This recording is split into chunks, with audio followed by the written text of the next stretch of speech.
Bonjour à tous, bienvenue dans ce nouvel épisode du podcast Athlé en Bretagne. Cette semaine, j'ai choisi de revenir sur l'Open BZH de Cross qui s'est déroulé sur 4 week-ends consécutifs, du 20 février au 14 mars, et dont les résultats ont été dévoilés en début de semaine dernière. Rapidement après l'annonce de l'annulation de la saison de cross, la Ligue de Bretagne a pris contact avec l'ACRLP qui devait organiser les championnats de Bretagne de cross sur le site de Carnivinen à Pontivy, afin d'envisager une proposition alternative à offrir aux clubs et à leurs licenciés, privés de confrontations officielles depuis déjà trop longtemps. Le club présidé par Monique Le Yaouank a relevé le défi avec enthousiasme et s'est efforcé d'accueillir dans les meilleures conditions tous les clubs qui ont répondu à cette invitation originale. C'est ainsi qu'un parcours de 4 km 400 a été matérialisé à l'attention de celles et ceux qui souhaitaient malgré tout retrouver les sensations du cross.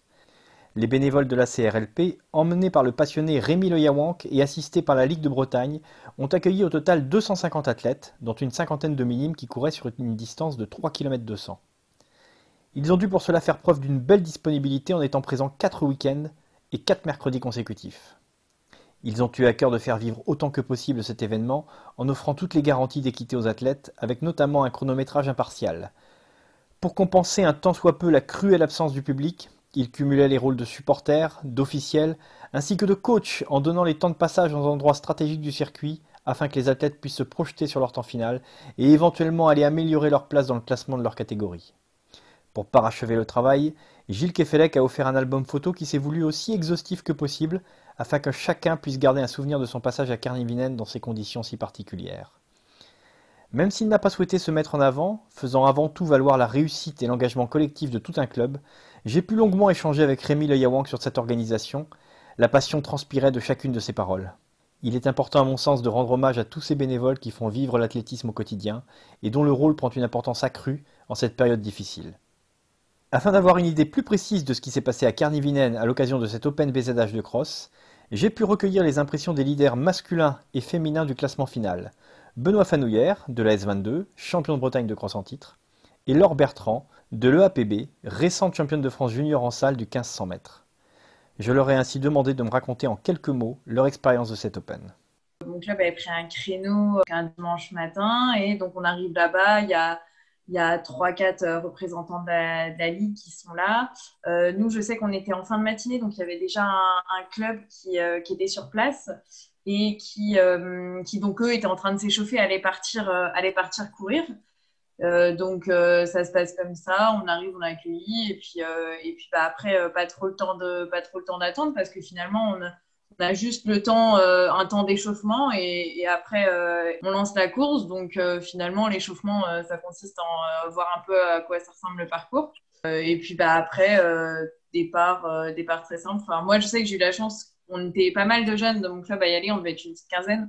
Et du coup, pour le coup, j'ai pas trop couru toute seule parce que j'ai pu courir avec un ou deux gars de mon club avec qui j'ai à peu près l'habitude de faire des séances, etc. Et il s'est avéré qu'on est vraiment tombé dans les mêmes allures et du coup, on a fait un peu le cross ensemble. Donc, non, c'était sympa. Nous, on était quelques-uns du club. Bah ouais, on arrive sur le site. Voilà, il y a plusieurs bénévoles du club organisateur. On discute un petit peu. On leur demande un peu comment se passe le parcours, les boucles, etc. Et puis, bah, voilà, après, on avait un créneau à respecter. Donc, il n'y a pas trop de temps à perdre. Donc, bah, voilà, on change. On fait le repérage du parcours, hein, quelques lignes droites ensuite. Et puis, bah, le temps de mettre les pointes. Et après, c'est presque parti comme ça. En fait, c'était un peu particulier, hein, franchement. Faut dire les choses comme elles sont. J'espère ne pas revivre ça, hein. Ils se rejoignaient pour indiquer que cette expérience ne remplaçait toutefois pas la vraie compétition.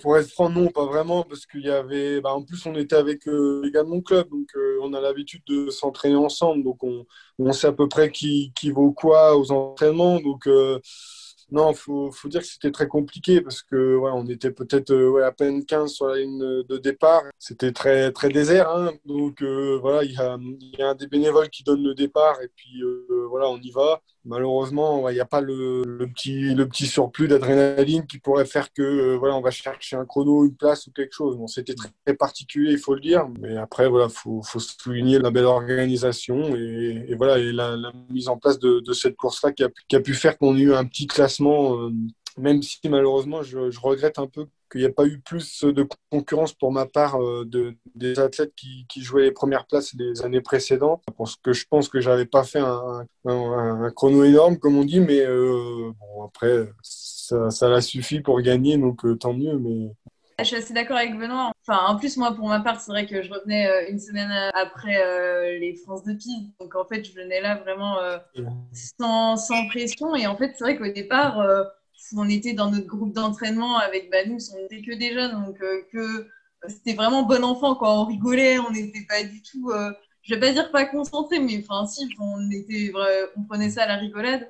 Après, pour le coup, moi, ce qui m'a un petit peu boosté, c'est que donc on avait plusieurs boucles à faire.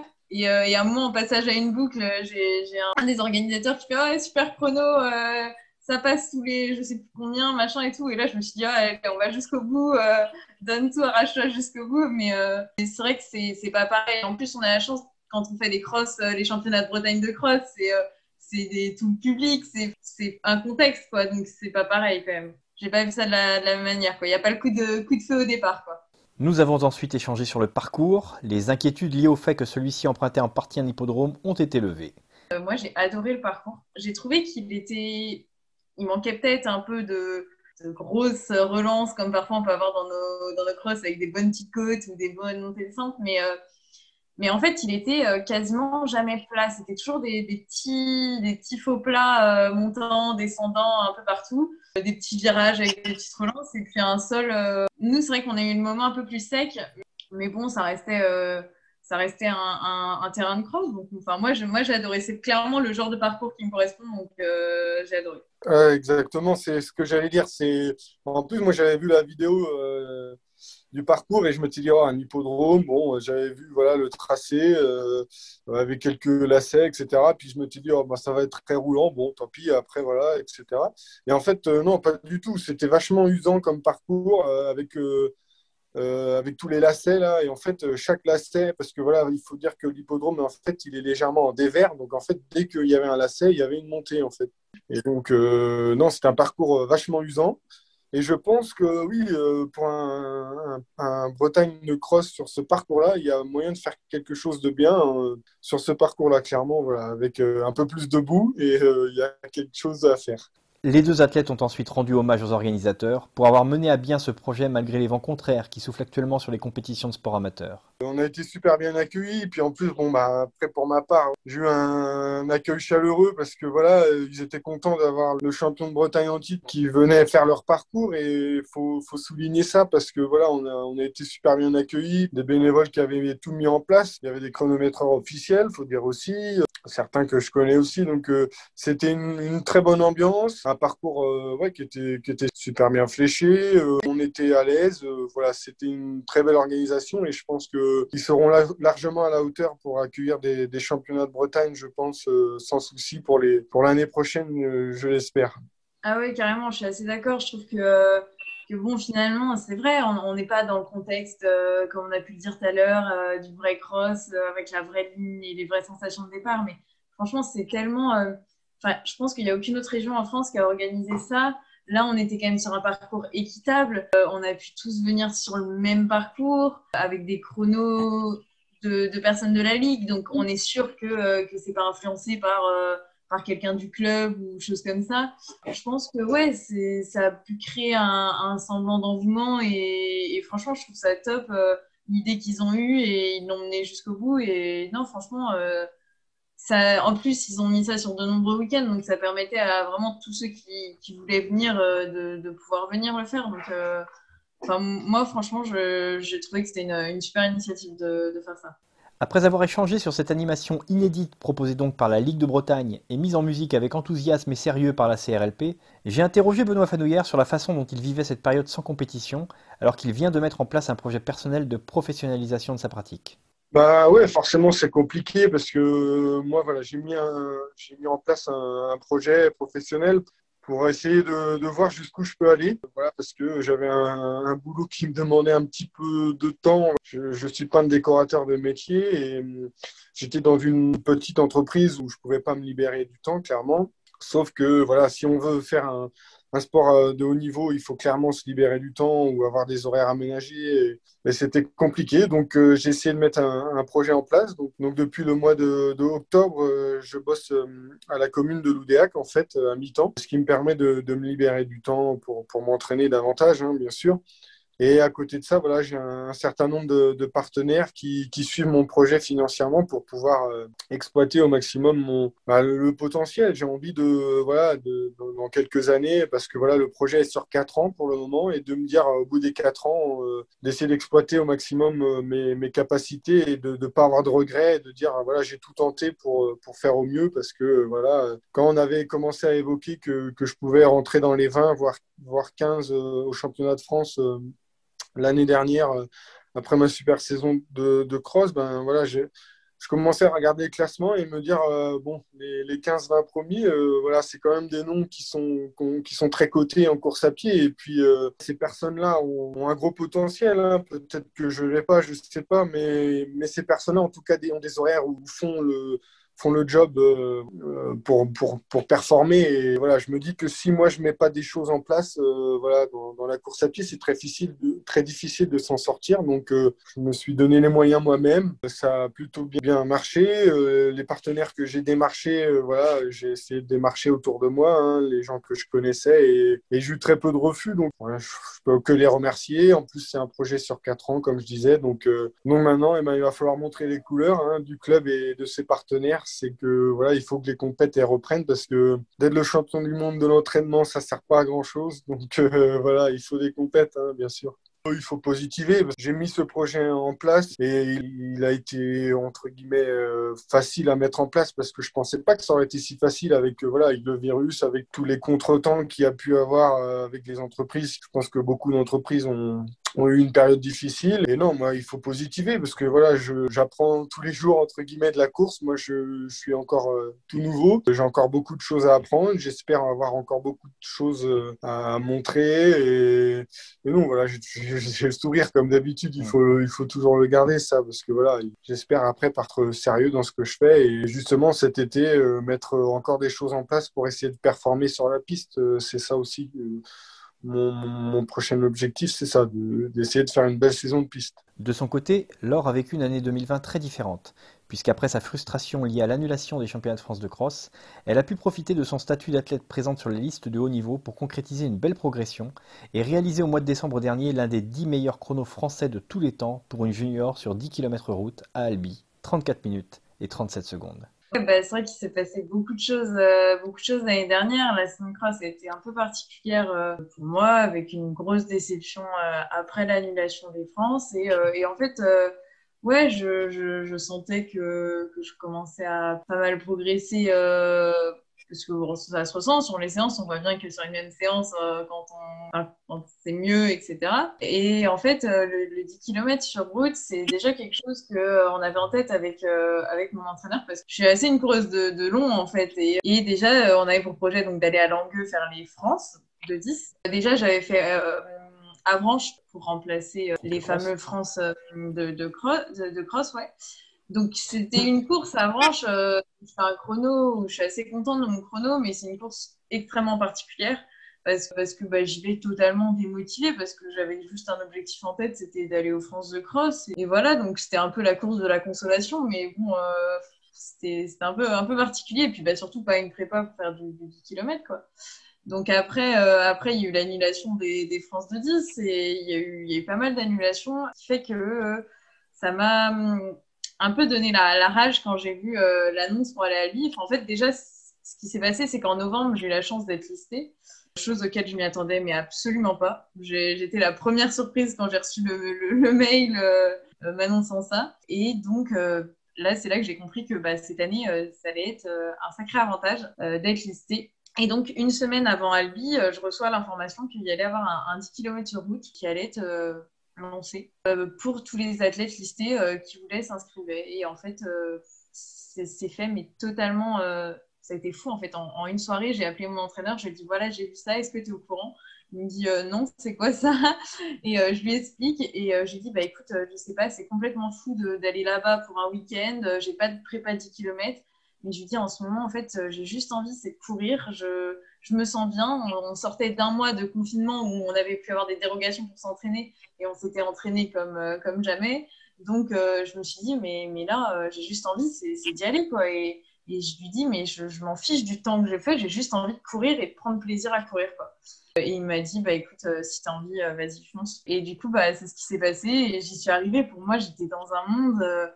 Enfin, voilà, quoi, quand on voit sur une ligne de départ des athlètes comme Morad Abdouni ou Ben Rani, enfin, ouais, c'était je vais pas dire des idoles, mais quasiment, quoi. Donc là, je me suis dit pendant 2 jours, mais qu'est-ce que je fous là, quoi? Enfin, pourquoi je suis pas du tout à ma place, quoi? Et en fait, je pense que ce qui m'a permis de faire ce temps, c'est que juste, j'avais pas de pression, j'étais bien, j'étais en forme, j'avais envie d'aller chercher quelque chose, mais juste pour moi, en fait, d'aller chercher un temps pour moi. Et voilà, c'était enfin, ouais, c'était juste une super expérience. Plus récemment, Laure a eu le plaisir de remporter à Miramas le titre de championne de France junior du 1500 mètres en salle. Avant de s'exprimer sur le sujet, elle a tenu à donner son point de vue sur les polémiques qui ont pu voir le jour sur le mode de sélection pour cette compétition. Pour le débat des France, bon, j'ai vu énormément de critiques, je pense comme tout le monde sur les réseaux. Certes, moi j'étais un peu sur le même point de vue que est-ce qu'on devait appeler ça des France ou pas, je sais pas trop, comme tout le monde ne pouvait pas y aller. Après, moi je pars du principe que nous, les athlètes listés, on n'a jamais demandé à être listés et que je trouve qu'il y en a qui ont eu des propos assez forts et assez presque violents sur des personnes listées, alors que nous on n'a pas demandé. Je pense que bah, tous ceux qui étaient listés ont profité et que les gens pas listés à notre place auraient fait la même chose, hein. On serait venus et on aurait profité s'ils avaient eu la chance. Donc, et du coup, donc, pour revenir sur ces France, donc, quand on a vu que la saison de cross allait être annulée, donc grosse déception une fois de plus, parce que bah, moi, clairement, les crosses, j'adore ça. C'est peut-être pas l'endroit où je performe le mieux, on va dire, mais j'adore ça. Je prends trop plaisir au cross. Donc, grosse déception. Et puis bah, là, en fait, c'est là que mon entraîneur m'a dit, bah, écoute, va y avoir de la salle. Moi, j'ai eu de la chance, c'est que j'ai une de mes meilleures potes du club qui est en cadette est listée aussi et a pu être qualifiée sur 1500 aussi. Donc, on y allait toutes les deux dans la même course, etc. C'était vraiment sympa. Et donc, cette course était un peu particulière parce que forcément, on avait vu que c'était une course cadet junior. J'avais le meilleur temps des engagés. Et chez les juniors, il n'y avait pas. Enfin, c'est pas du tout pour négliger, hein, loin de là, mais les autres filles, je savais que, en plus, je les connais sur les 3 autres juniors qu'il y avait. Il y en a 2, c'est des filles de Bretagne avec qui j'ai l'habitude de courir. Donc, je les connaissais à peu près et je savais, enfin, je me dis, une course reste une course, hein. Je partais pas gagnante, loin de là. Mais je savais que de toute façon, on était 4 juniors. Donc, enfin, le podium était, d'un point de vue de probabilité, assez accessible, quoi. Donc, c'est vrai qu'à l'arrivée, j'étais super contente de ce titre, mais à la fois déçue de mon chrono. Et je suis arrivée voir mon coach, j'ai dit ouais, je suis désolée, c'est nul comme temps et tout. Et là, il m'a dit mais on s'en fout en fait, aujourd'hui, on n'est pas pour le temps, on est pour la place. Donc voilà, c'est clair que pour le moment, c'est ce qu'il me disait. Il me dit, t'as fait que des chronos, t'as jamais eu de place, etc. Donc, il me dit ça va beaucoup t'apporter. Donc, c'est clair que c'est assez incroyable, même si c'était dans des conditions particulières. Ça fait toujours plaisir, quoi. Quand on regarde la médaille, on se dit, ah oui, elle est belle celle-là quand même. C'est sur ce sourire de Laure Bertrand que se termine cet épisode. On ne peut que souhaiter de pouvoir admirer Laure et Benoît et tous les autres athlètes à l'œuvre prochainement sur les pistes. On a pu voir apparaître au cours des échanges avec ces deux athlètes, Laure listée et Benoît non listé, le contraste énorme entre le fait de pouvoir ou pas s'exprimer en compétition. Espérons encore une fois un soulagement prochain des contraintes. Cet épisode marque une nouvelle fois le rôle crucial qu'occupent les bénévoles dans la continuité de l'activité athlétique pendant cette période inédite. Il y aura certainement des dégâts en termes de nombre de licenciés quand l'activité repartira, mais ces acteurs de l'athlétisme au quotidien, mus avant tout par leur passion et leur enthousiasme, auront certainement contribué à conserver ce lien indispensable qui permet de tenir bon en ce moment. Merci donc aux bénévoles de la CRLP d'avoir répondu présent pour mettre en place et permettre la tenue de cet Open BZH de cross. Merci également à toutes ces femmes et tous ces hommes qui ne font pas de bruit, mais qui sont juste là, sur les stades, pour accueillir les jeunes, leur proposer des séances, leur faire passer la passion qui les habite. Sans eux, l'avenir de l'athlétisme serait fortement compromis. Avec eux, tous les espoirs sont permis. Merci. Grâce à eux, on peut continuer à faire de l'athlé à parler d'athlé et à aimer l'athlé. À bientôt.